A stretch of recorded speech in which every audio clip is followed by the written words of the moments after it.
السلام عليكم ورحمة الله وبركاته. رمضان كريم وكل سنة وانتم طيبين. هقدم لكم في فيديو النهاردة قائمة أوسم 10 ممثلين مصريين في رمضان 2023.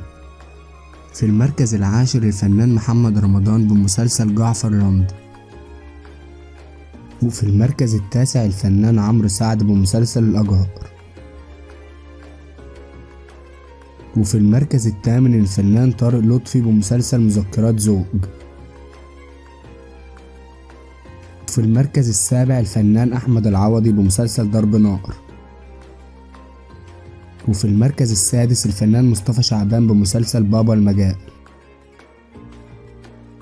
وفي المركز الخامس أحمد مكي في مسلسل الكبير أوي. وفي المركز الرابع الفنان مصطفى خاطر بمسلسل كشف مستعجل. وفي المركز الثالث الفنان حمادة هلال بمسلسل المداح الجزء الثالث.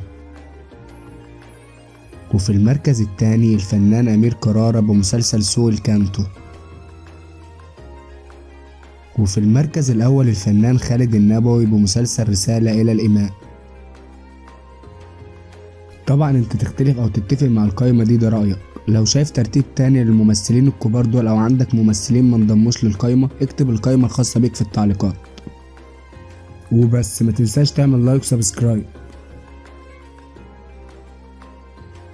ورمضان كريم.